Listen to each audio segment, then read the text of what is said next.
محمد ذي البيان حمدا لمن أتقانا من كاس شرنا شيخي صلى عليه الكريم ما مدك. ونعوذ من شر الأنام بربنا والحاسدين وما يروم اللئام. وقدمت يا رمضان يا شهر الردى من ربنا فلياتك الإكرام. وعليك يا شهر الكرام سلام رب متتابعا ما دامت الأيام. يا رب رمضان ورب العالمين فاغفر لمن قد كان منه الصيام.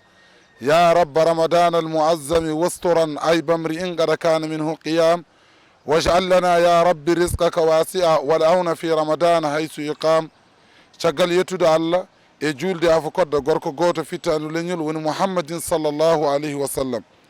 En garti yewtere men ɗo e télé bedde kala altinne so Allah jaaɓi inchallah so tawi yeehi ha woni waktuji 15 e gardugol obama. hande noon eɗen jaɓɓiɗo musidɓe men ɗiɗo goto biyeteɗo ceerno cheikh wona koɗo e galle e goɗɗo biyeteɗo ceerno men ceerno oumar kane wona koɗo e galle.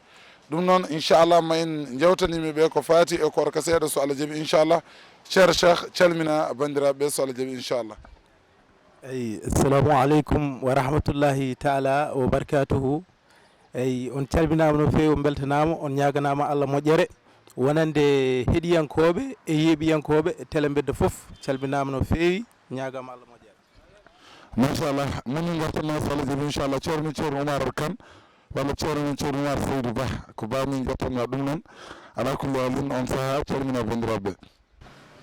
أعوذ بالله من الشيطان الرجيم. بسم الله الرحمن الرحيم. والصلاة والسلام على من بعث رحمة للعالمين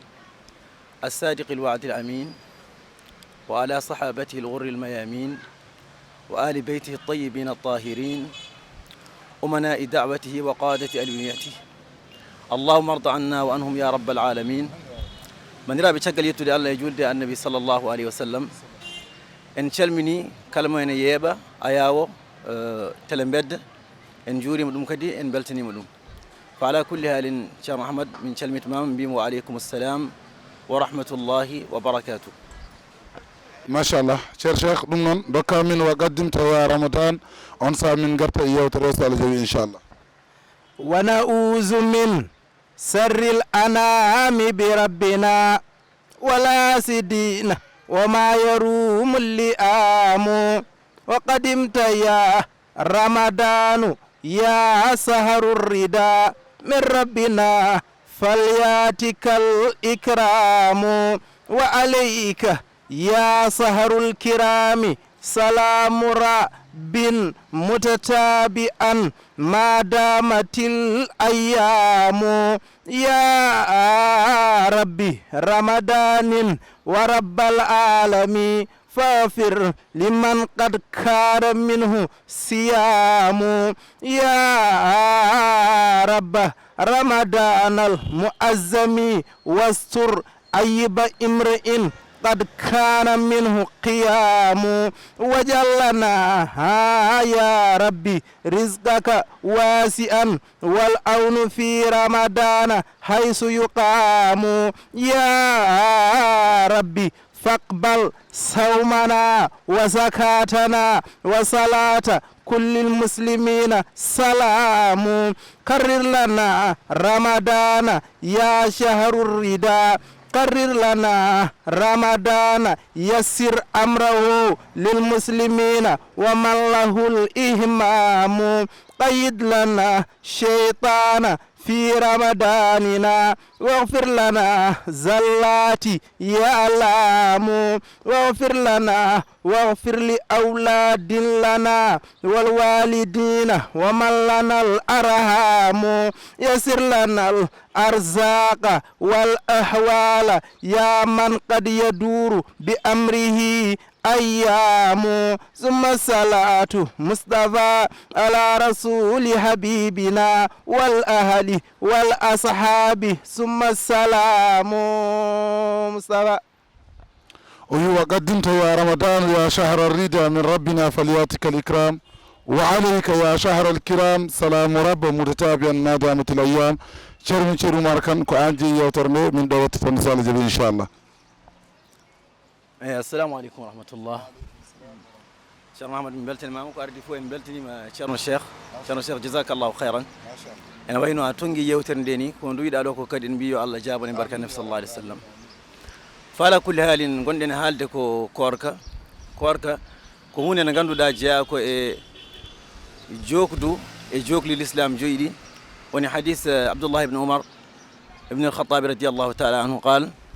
سمعت رسول الله صلى الله عليه وسلم يقول بني الإسلام على 5 شهادة أن لا إله إلا الله وأن محمد رسول الله وإقام الصلاة وإيتاء الزكاة وصوم رمضان وحج البيت فعلى كل حال بأن رمضان جاء كي جوك للإسلام جوي كنون كدي رمضان كفر الله الله تبارك وتعالى فر لإجياء مولوم آية قرآن سورة البقرة ألا نبيتون يا أيها الذين آمنوا كتب عليكم الصيام كما كتب على الذين من قبلكم لعلكم تتقون الله إيري دوكو جول بغونغين بي الله وي كوركا farlama e moɗon no farlilno e ɓen adiɓe on wadde en gandi lewru korka ko faril ɗum woni mbiɗen jeeya koye jokli joyɗi l'islam maha e mumen ko hen korka jeeya fa ala kulli halin chahru ramadan woni chahru ummati nabi sallllahu alayhi wa sallam kono hoten jaadi toon ma en kaal holko woni sawmu ene waɗi ko wiyete sawmu banggue lugha ene waɗi ko wiyete sawmu banggue shar'i sen mbi sawmu banggue lugha ɓe mbiyata ko kaffu ani chey al kaffu ani chey surade ga hunde yani kala hunde nde mbaɗannoɗa so tawi a suurima hen a hoori e ndeɗon hunde hayso ko haala a wi hande min mi haalata yani ko an a suurima e haala hande a woni korɗo e haala saabu sen ƴeewi suratu maryam qissatu sayyidatuna maryam alayhi assalam nde allah tabaraka wa taala rokkimo jibinde annabi isa alayhi salam haw jibini oɗon saaha o suni seeɗa kanko yumma maryam nani haw wi hanino mi mayino ko adi hande hami wonti hunde nde ganduɗa ko yejjitande taw ko kewaɗimi ɗo ko kewananimi allah tabaraka wa taala ene muññitamo wimo hoto suno yimo noon sa yeehi fa kuli washrabi wa qarri aynan fa imma tarayinna min albashari ahadan fa quli inni nadartu lirrahmana sawman ayi allah tabaraka wa taala wimo sa yeehi ñaam yaro welto hoto suno kadi kono noon sa yeehi ha a woodi yiyoyde goto e yimɓeɓe neɗɗo alay saago so tawi a ari e yimɓe ma nde jaharande an a wona debbo desaɗo kadi a wona gonnoɗo reedu ni ha yiya wiya sa jibini wasa hawde yimɓe sa arti aɗa jogui ɓinguel aɗa sawi ɗum e juuɗe ma alay saago ma haw yimɓe ay kala gadiɗo yiidema ma wima an kam mariame ko gadduɗa ɗo ko ɗum to dañƴa ɗum walla ko woni allah tabaraka wa taala wi sa yeehi omo andi ɗum ɗo koko kewyaɗo so yimɓe noon namdimama ko gadduɗa ko ɗum ɗo holko woni yawi inni nadartu lirrahmana sawman min komi takkanɗo allah korka hande komi takkanɗo allah korka falan ukallima al yawma insiyan hande hay goto mi haaldata won noon hande komi korɗo ko haala ayi o holli en kanko ko korɗo ko haala ɗum ɗo ko ha ɗum ɗo woni sawmu lugawi to banggue lugha ko kaffu ani chey taw ka jahannoɗo mbiya hande min mi yahani hay nokku ka kalannoɗo whatsapp hande komi korɗo e whatsapp hay fof kala mi neldata ɗum ka korɗo goɗɗum so tawi ko sawmu noon banggue istilah banggue charia so mbima korka holko woni korka ɓe mbiyata ko kaffe an shahwatay l batni wal farji min tulu'i l fajri li ghurubi shamsi ko surade ga dakammeji reedu e dakammeji farju woni terɗe ummorade nde fajiri feeri ha nangue muta kadi bi niyatin wonda e anniya bawoɓe mana maa woni maa niyatin wondude anniya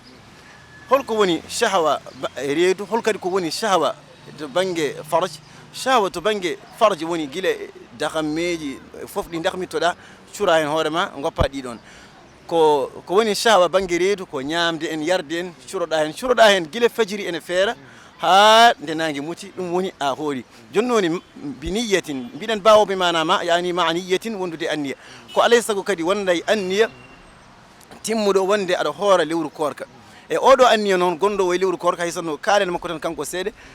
anniya goto ɓe mbiyata ene yona e lewru korka won noon ko korka ko ganduɗa ene waɗɗi reggodirde ɗum taade ko korka ganduɗa ko ene waɗɗi eka waɗɗi rewdirde anniya goto ene yona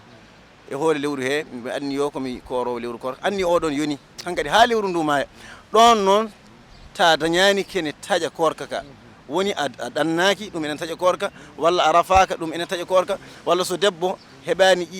ƴiƴam fiileyru walla ƴiƴam ɓesgu en e ɗeɗon gueɗe wama ila dalika ko nande ɗeɗon gueɗe ko ɗum ɗon woni ko taƴata oɗo anniya so tawi noon a heeɓi ɗeɗo gueɗe hankkadi saɗa artoya e korka caggal nde a rafama so Allah hokkima cellal aɗa natta e korka he ganniyoɗa kadi anniya goɗɗo so sa laaɓano Allah hokkima laaɓal aɗa natta e korka he ganniyoɗa anniya kesso kadi natta e nder korka so tawi noon a heɓani ɗiɗo mawani uji Allah tabaraka wa taala rokkima cellal ɗe wuri fof aɗa laaɓi aɗa selli aɗa ɗannaki anniya goten yon kono noon ene yiiɗa tan kala jamma mbalata han kadi anniya ɗon anniya wontata koye nadbu wontata ko yiiɗede ko ni woni sawmu to banggue luga ko ni woni sawmu kadi to banggue charia cheikh Ahmad machallah ko ɗum woni komin potno hen aɗa andi korka yimɓe cikata korka tan ko woppude ñamde korka woppude yarde ala korka gandanma hay ɓeydude dewal mum Allah koye korka jeeya aɗa ndo wi ya rabba ramadan al muazzami wosturan ay bamri in qad kana minhu qiyam ay qiyam o mana wona darade ene nafla tan wona darade ene janggal qur'an tan ala qiyam hayso tawi ko association mo ganduɗa gummiɗo ene waɗa sukara koor ene waɗa sensibilisation e banggue gandanma no yimɓe koor yo jaltu janggoya yo janggu juuloya yo jaltu cakkoyo yo jaltu hay ɓe noon ko gandanma ko darniɓe lewru korka darnade lewru korka wona tan nafila wona tan qur'an ala hay gollal ngal golluɗa tan ko gollal ngal ko minallahi ilallahi ceerkal gollal ngal ko gollal gandanma fillahi eyyi aɗen gandi woodi ko minallahi ilallahi fillahi minallahi koko ummiɗo Allah ne are men ko nande korka ilallahi koko faati e Allah mana ko baraji korka ɗi ko baraji men patirɗo Allah ɗi wonda hoori no foti hordede fillahi ɗum woni ko wallahu inde husnul maab koko Allah jogori yoɓoydem ko ɗum woni jannatin tajri min tahti al anhar ha wetti o wi dalika liman khashiya rabba kono ko kulɗo Allah mana kulɗo Allah en andi ko korɗo en wawi nadde nder wañi mum ñaama wiya wonno koye ittude hasuji en wawi nadde kono kan hamɓe mbaɗata ni jomum suudo wiya wonkoye charge ude frigo walla wonkoye ittude ñamele keddinoɗe taw wonen ñamde mais ɗum woni ko sa yi aljanna wiyama ko liman khashiya rabba mana ko jananade Allah ene ƴellito e dow hoore muɗum kalto wawi wonde eno wawi wonirde Allah ne ƴellito e dow hoore makko wadde paamen korka ka wona nangude ñamde tan walla yarde tan ala ene jeeya hay ɓeydude ko wiide tinnare mum haw wi karrir lana ramadana yassir amrahu Allah ya fillin mana ya addu gartira ramadan kono yassir amrahu ya newnan min gueɗe ramadan somin ittannoɓe sugara korko yo Allah rokku min somin waɗannoɓe sensibilisation yo Allah rokku ɗum woni yassir amrahu kono ya newnan min sugara korko e follere mum e tamaroji mum ɗum woni yassir amrahu kono noon lil muslimina waman lahu l ihmam kala joguiɗo himme e lewru korko Allah ya wallinmo haymo ala himmo Allah ya wallinmo ɗum woni haw wi قيد لنا الشيطان في رمضاننا واغفر لنا الزلات يا علام الله تونغن من شيطان غورتو من جربو ياج شيطان بلنو نيامدو يومين كوتيين شيطان شافنو كو سافي يومين كوتيين شيطان غدو غده الله قيد لنا الشيطان في رمضاننا كون نون واغفر لنا الزلات يا علام سومين تاتي مي كوركا امني الله جافدا كون نون يا ربي فاقبل صومنا وزكاتنا وصلاه كل مسلم سلام الله korka amin kamin korika e komin jogori horode ko Allah jaɓan min kadi wo zakatana kala askal gamin guitte ha tende askal muddo hoore ko timminta korkaji amen Allah fagbal sawmana wo zakatana ɗum woni alay sago yimɓeɓe ganda ɗum woni wa aleyka ya shahar al kiram salamu rabba mutatabi an ma damatil ayyam ay kisal Allah deggodirgal ɗon ɗo ñalawmaji ene pillina ene jana garta ɗon ɗo samedi dimanche ene rewoye mum ɗon ɗo lendi ene rewoye dimanche ɗon ɗo mardi ne rewoye lendi ɗon ɗo mercredi ene rewoye mardi yo kisal Allah wona e dendagal neɗɗo ha tenti e korowo ɗum woni inchallah ceerno Oumar ko Seydi Kane min gartema kadi so Allah jaɓi inchallah holko gandanma ko korɗo kadi on saaha foti siforade e korɗo holko mbasiyoɗa tan e neɗɗo korɗo ko wawi wonde foof soye golle makko soye darde makko so ɓornantiri makko ala kulli alin jeeya werlomo tan mo ganduɗa konngol gotol kanko korɗo o inchallah fala kullin ceerno Ahmad jasakallahu khairan a haali kala ko fonno haalede kadi machallah woni yimɓe kadi mbi kadi anden ko duwiɗa ko yo Allah tabaraka wa taala jaaɓa ɗum اي فعلى كل دونتن هنا اهالي هن كنن قيام رمضان النبي صلى الله عليه وسلم يقول من قام رمضان ايمانا واحتسابا غفر له ما تقدم من ذنبه سو توي ادرني ما رمضان ada gondi ada hasbitori wonde kadi ko ada gondini ko batta ko dum don ko farilla ema woni korka ada gondini kadi ada hasbitori wonde ada hennitori wonde Allah tabaaraka wa ta'ala ko kanyum woni jobo golle ma de gollata de so jabi o yobma ke babaraji ɗum ma Allah tabaraka wa taala yaafi kala ko gondunoɗa e bakkatuji taade ko banggue Allah fof Allah tabaraka wa taala yafma ɗum ko hadis annabi sallllahu alayhi wa sallam wi noon ko wona ɗum ko korka kadi en kaali ɗo holko woni korka to banggue lugha en kaali holko woni korka to banggue sharia kono noon korka kadi wona ɗo tan haaɗi yani ko ɗo fuɗɗi sa waɗi ni a wiyama ka korɗo kono wonko woni nder hen ha heewi ha heewi ha heewi ko ganduɗa sen mbi eɗen tonga ɗum e ndeɗa yewtere en mbawa ala fof no mbawɗen wadde ha mbiyeɗen tonga ko ala en mbaɗat hulasa tan daɓɓiniɗo kaɗen hen ko ɓuuri hen timmude ko korka ko terɗe ɗe fof yo koor guila hunuko ma yo hoor en kaali ɗemgal woni hunuko ɗemgal fof yo hoor ƴeewa konnguli ma ɗi jaltintaɗi ganda ka korɗo e koyɗe ma yo koor guite ma yo koor noppi ma yo koor o ari omo haalda e ma ko boni ya wimo ka korɗo ka korɗo so ƴettima mbiya komi korɗo korɗo. so ƴettima mbiya komi korɗo so woni laabi tar ɓe gaccamo ɗon walla gomsaɗama womre moƴƴe ni nden mawtin eyyi fala kullin wadde korka ko terɗe ɗe fof ɗaɓɓira korka hadis en wiya man lam yada qawla zuri wal amala bihi wal jahra fa inna lillahi fala lillahi hajatun fi an yadaa min an yadaa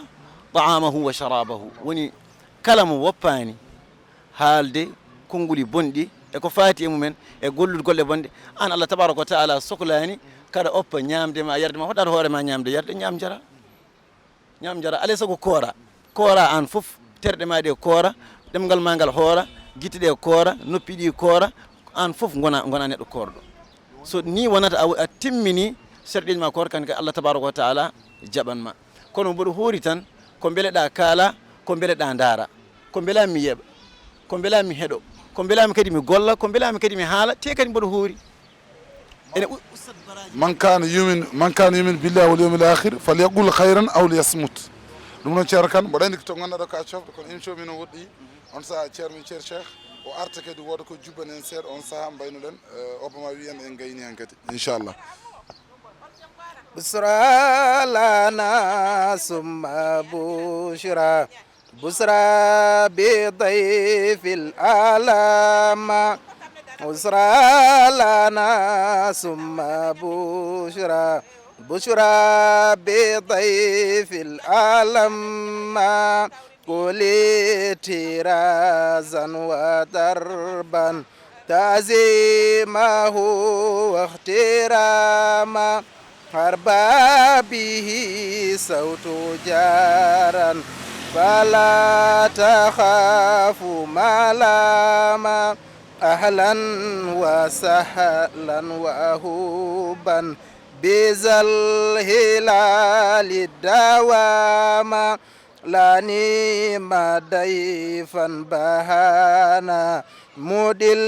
الأنام مراما machallah en weeli kono noon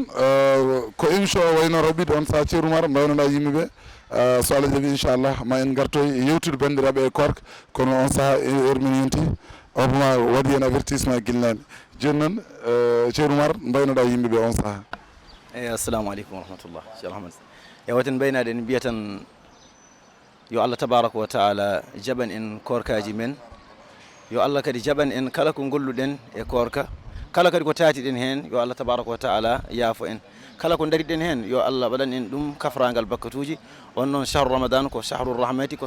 chahrul maghfirati ko lewru yurmede ko lewru yaafuya ɗum enen fof en mbaɗi yimɓeɓe kadi julma wuuri en mbiɓe eɓe jarro eɓe jaafo enen to batte men en jarrima en jaafima yo Allah firlin emen lebbi korka kewɗi barke annabi o sallllahu alayhi wa sallam wa akhiru dawana an alhamdulillahi rabbil alamin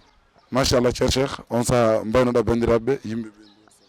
eyyi en calmini bandiraɓe fof no feewi en ñaganima ɗumen Allah moƴƴere ko ceerno Oumar wi ko tan yo Allah hokku men ɓuural gongal e lewru korka ngal amina inchallah machallah ɗum noon so Allah jaaɓi inchallah ma en wattu wadde yewtere meɗen so Allah jaaɓi inchallah korka koko jokkata so Allah jaaɓi inchallah fa ahmadullah ala intihaihi ka hamdina iyahu fi ibtidaihi fa nasalullah bimahdi lkarami salatuhu ala nabiyi l ummi wa alihi wa sahbihi zawi lhuda wa kulli muslimin wa man biktada sallllahu alayhi wa sallam